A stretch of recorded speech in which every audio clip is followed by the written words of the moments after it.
Eleanor Hayes lived in the kind of mansion people in small Connecticut towns whispered about. An enormous glass and stone estate perched on a quiet hill, always lit just enough to look alive, even at 3 in the morning. Neighbors called it the house that never slept, but they didn't know how right they were. Inside those walls, Eleanor moved like a shadow, precise, polished, and impossibly controlled. 47 cameras watched every hallway, every entry point, every room that wasn't a bathroom. Motion sensors lined the baseboards. Microphones were tucked behind crown molding. Nothing happened in her home without being caught, cataloged, and time-stamped. And Eleanor watched it all.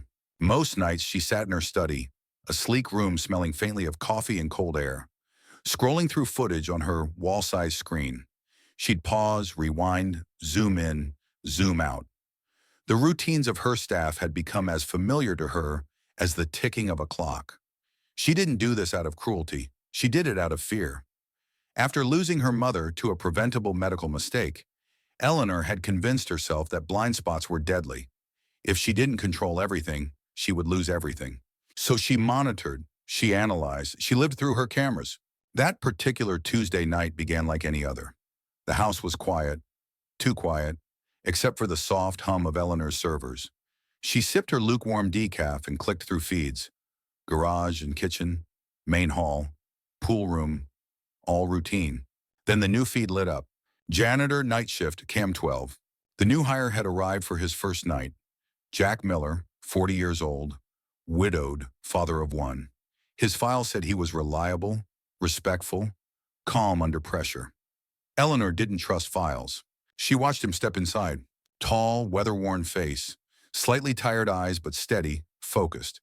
A quiet man, the kind that moved with deliberate, almost gentle caution. He clocked in, tied his apron, put earbuds in, but didn't play music. Just wore them like a habit. Then something unexpected happened. Jack never looked up. Not once. Not at the blinking red light. Not at the lens above the supply closet. Not at the camera over the marble staircase that everyone else glanced at instinctively. He worked silently, methodically, like a man who had learned to live inside his own thoughts. And for the first time in years, Eleanor found herself leaning closer to the screen, not out of fear, but out of curiosity. Jack Miller moved through the Hayes mansion with a kind of quiet discipline Eleanor wasn't used to seeing. Most new employees spent the first night sneaking curious glances at the cameras, admiring the pricey art, or whispering into their phones about how enormous the place was. Jack did none of that. He cleaned like a man who'd done this job 1,000 times. Steady, focused, almost meditative. His movements were unhurried but efficient, the way people move when their mind is somewhere else entirely. Every now and then, he'd pause to adjust his old, faded work gloves, the kind you buy at a hardware store because they've never failed you.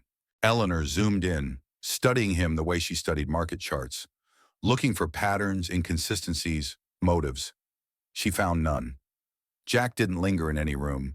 He didn't open drawers or touch anything unnecessary. He didn't even check his phone. He worked like someone who understood that survival for some people meant staying invisible. But there was one thing she noticed. Something subtle. Something she couldn't ignore.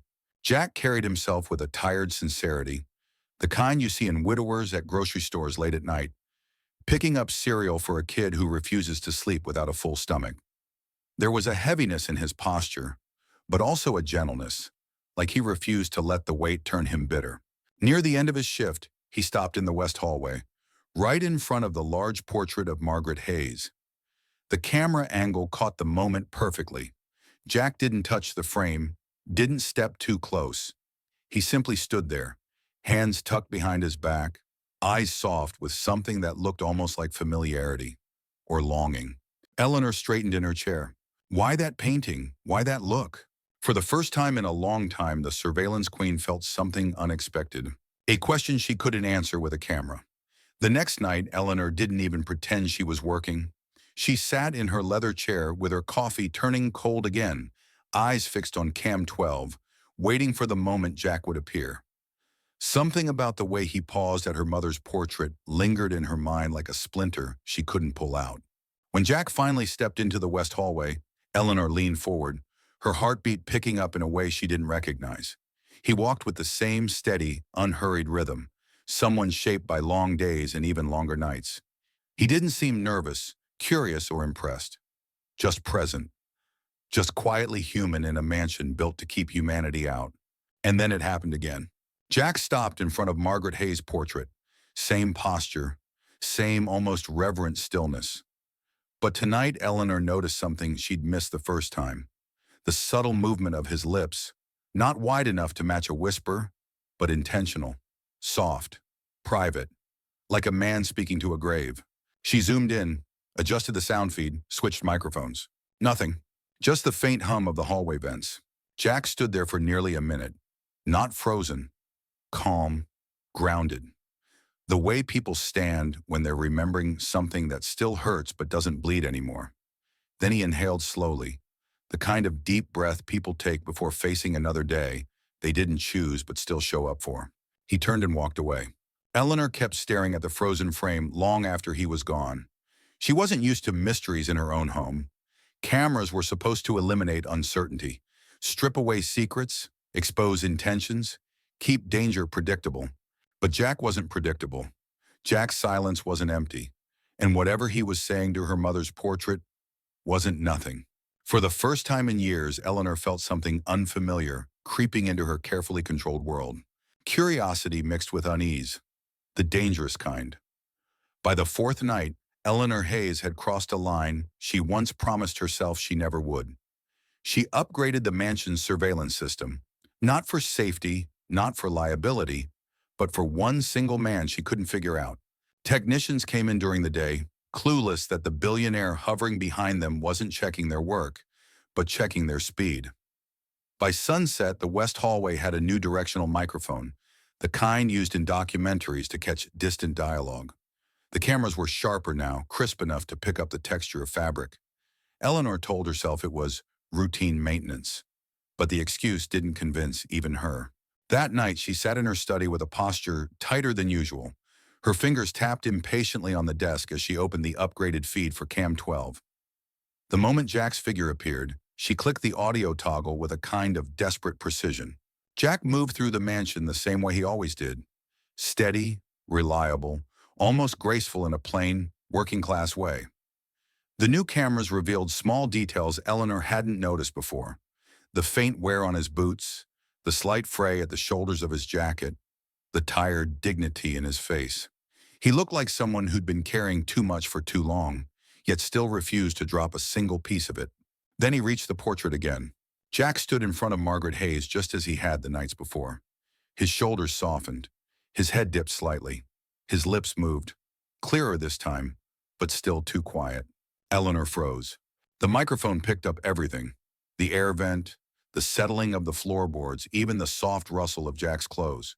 But not his voice, not a single syllable. It was like the mansion itself swallowed his words before they reached her. Eleanor stared at the silent footage, frustration and something sharper tightening in her chest. Cameras had always given her answers, patterns, control. Jack Miller was giving her none of that. And for a woman who lived on certainty, that was the most unsettling thing of all. On the sixth night, winter came crashing down on Connecticut with the kind of bitter cold that made even seasoned New Englanders mutter under their breath. Temperatures dropped to 7 degrees. Wind ripped through the trees like claws. Inside the Hayes mansion, everything looked calm, but the sensors told a different story. A red alert flashed across Eleanor's screen. Pipe failure, guest house exterior. She expected the overnight maintenance crew to respond automatically. But they were off-site for the week, and the alert system hadn't escalated fast enough. Before she could radio security, a figure appeared on Cam 12, moving quickly through the hallway. Jack. He slipped into the maintenance room, grabbed a toolbox he technically wasn't cleared to access, and threw on an old insulated jacket that looked 2 sizes too big. No hesitation, no call for permission, just action. Eleanor leaned closer to the screen, her breath held tight. The outside camera caught him stepping into the freezing air, boots crunching over snow. His face tightened against the brutal wind, but he didn't slow. He knelt beside the broken pipe, icy water spraying across his sleeves. The cold looked punishing, sharp enough to hurt. Still, Jack worked with the steady focus of someone who'd been through worse and refused to fold. He shut off the valve, replaced a section of the cracked pipe, wrapped it in insulation, and shoveled away the forming ice. It was the kind of thankless, invisible labor most homeowners never even knew existed. When he finished, Jack stood up, wiped his hands on his jacket, and exhaled a long, exhausted breath. Then, to Eleanor's shock, he murmured something, just loud enough that his lips moved on camera. She turned up the volume instinctively. Still nothing, silence again. But she read the shape of the words this time. Some things have to be done right, even when nobody's watching. Eleanor felt something drop in her chest, an emotion she didn't recognize. Because for the first time she understood, Jack wasn't a mystery. He was a good man, and that terrified her more than any unknown danger ever had. For the rest of that night, Eleanor couldn't stop replaying the footage. Jack kneeling in the snow, Jack fixing the pipe with numb hands, Jack saying that quiet, steady sentence like it was a rule he lived by. She must have watched it 30 times, each replay tightening something in her chest. It wasn't just the act itself, it was the way he did it, without ego, without witnesses, without expecting praise. Just quiet integrity. The kind of integrity her cameras had never been able to manufacture or measure. That unsettled her more than she wanted to admit. Eleanor had spent years building a world where nothing slipped past her. No lies, no threats, no betrayals. If she could see everything, nothing could blindside her again. But Jack's simple act of decency, done outside her permission, outside her system, felt like a crack in the armor she'd spent half a lifetime welding shut. She leaned back in her chair, staring at the monitor, the glow of the screens casting sharp, cold lines across her face. Why did this matter? Why him? Why now? Her mind drifted back to the last time she had trusted someone's good intentions.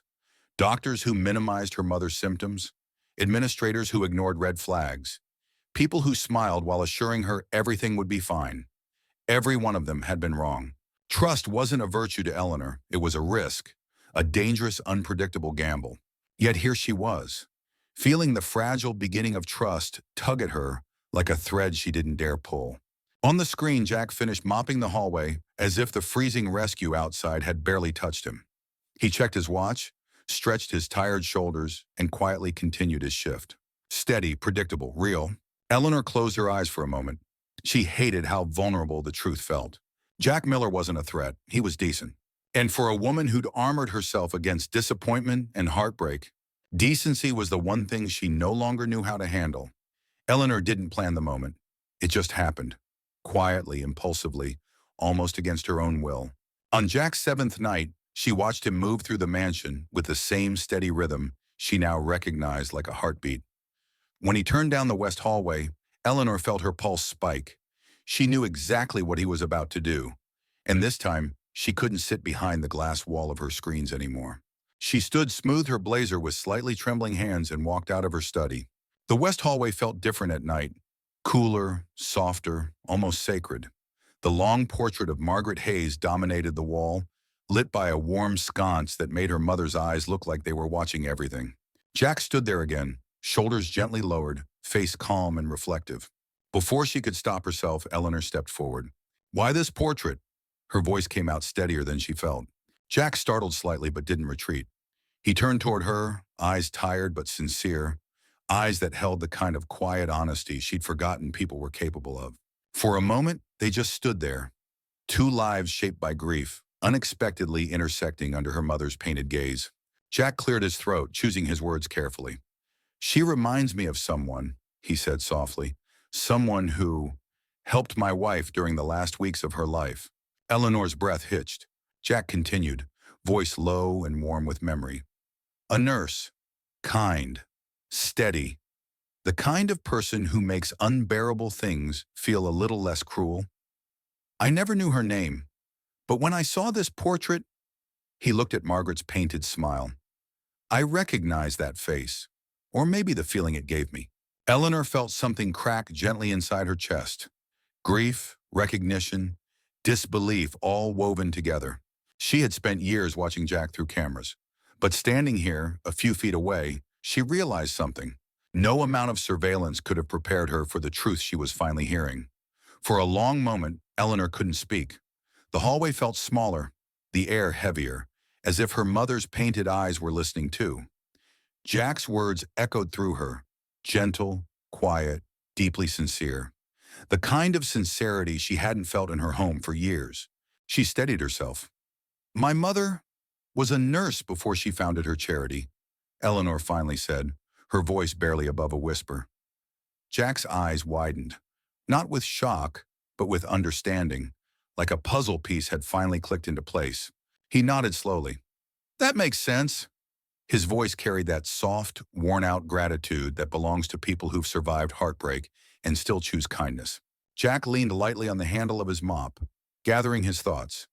"My wife, Grace, spent her last 3 months in the hospital. She was scared, in pain, angry at the world. But there was this one nurse who always knew how to talk to her. She'd stay late, even off the clock. She held her hand when I couldn't be there. She made sure Grace didn't feel alone."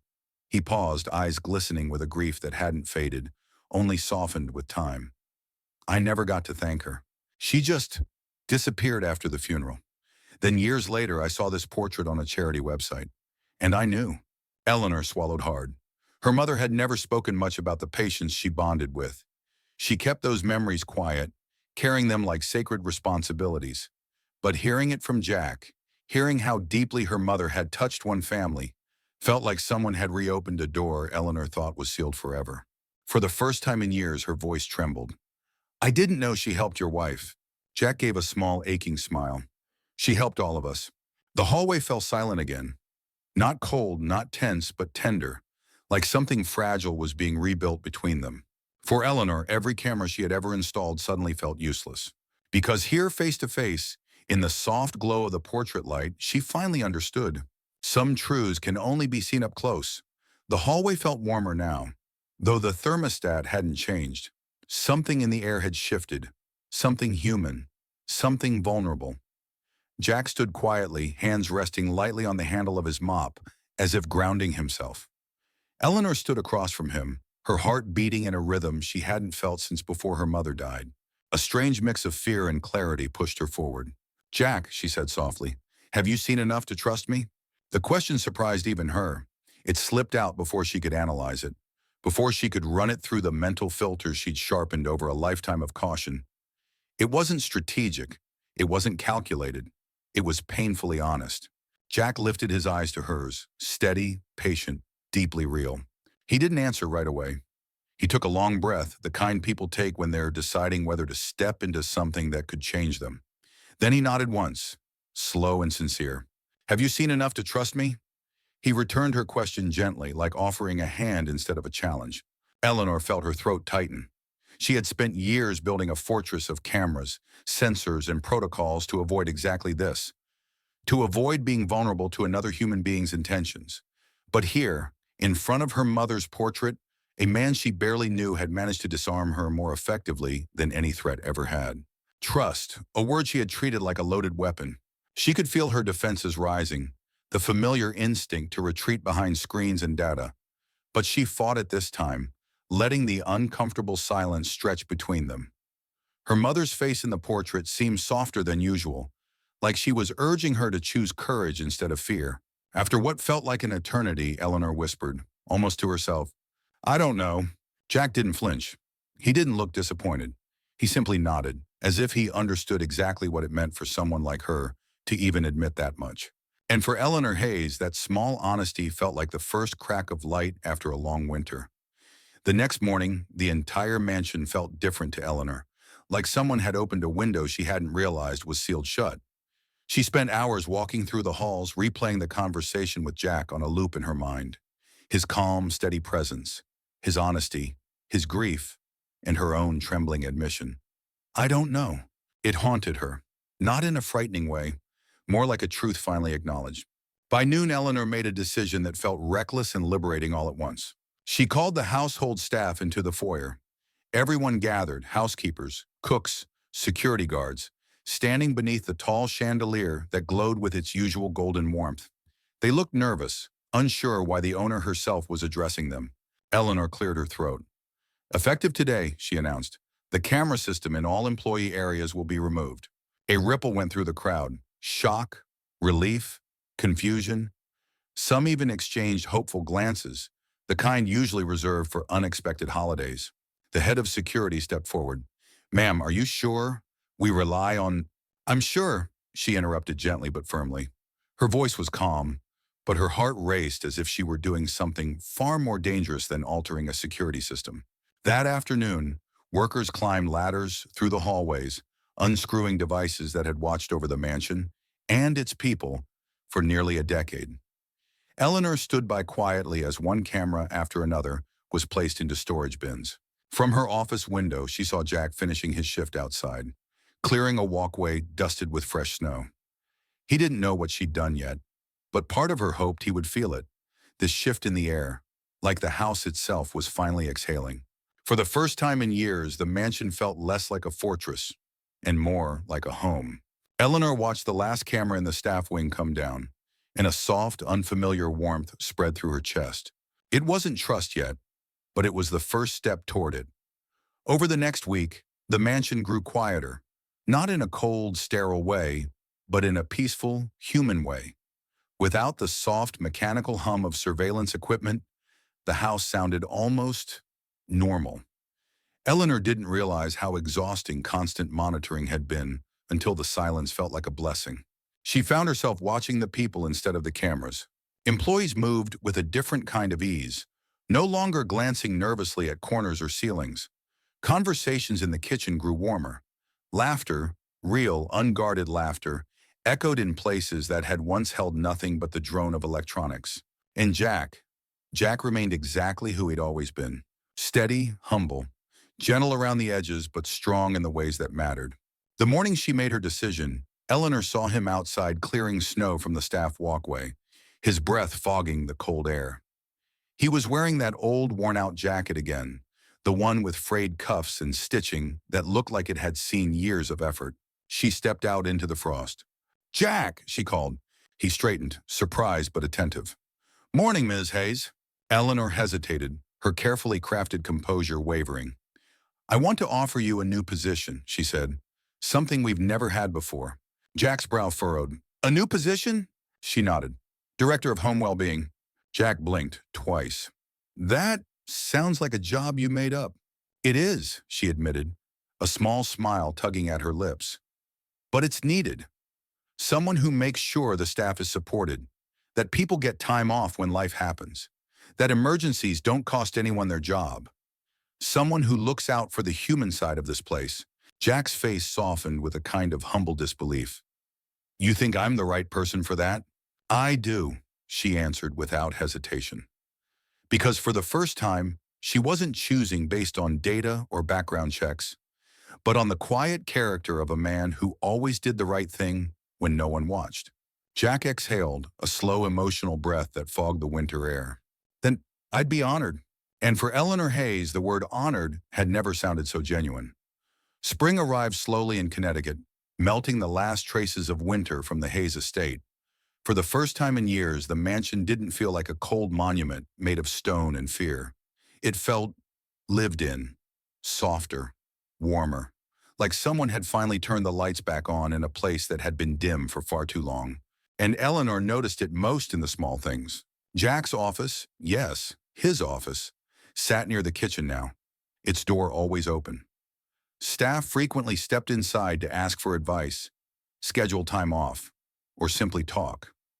He listened with that steady, gentle patience that had become his signature. He organized birthday cakes, emergency childcare, transportation when someone's car broke down.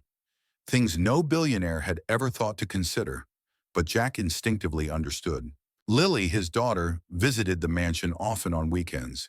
She'd roam the garden, playing with the butterflies that always seemed to find her.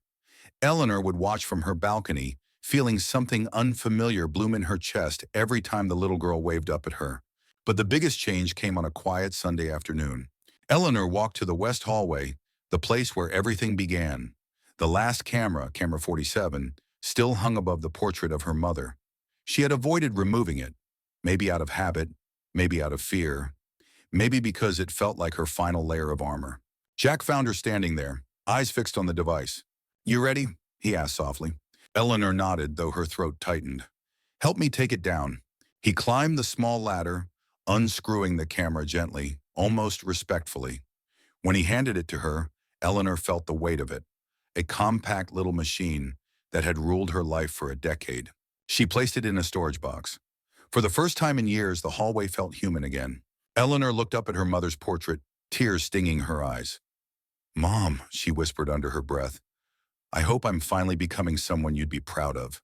Jack stood beside her, quiet but present. He didn't fill the silence. He didn't try to fix it. He just stood there the way decent people stand, with grounded sincerity, offering comfort simply by being near. And somehow, that was enough. Later that evening, the three of them, Eleanor, Jack, and little Lily, ate dinner together in the kitchen. Nothing grand, just spaghetti, garlic bread, and laughter that echoed against the walls like music. The mansion no longer watched itself, it breathed. For the first time since her mother's death, Eleanor slept through the night without needing screens, sensors, or certainty. Only the soft hum of a house finally at peace. Now let me ask you, if you were in Eleanor's place, would you have dared to trust again? Would you have taken down the cameras or kept them up out of fear? And Jack, have you ever met someone whose quiet decency changed your life without even trying?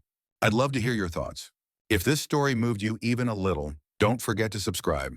Your support helps bring more emotional, meaningful stories to life. Hit the subscribe button, drop a comment, and stay for the next chapter of our storytelling journey. Thank you for watching, and feel free to share this story with someone who needs a little hope today.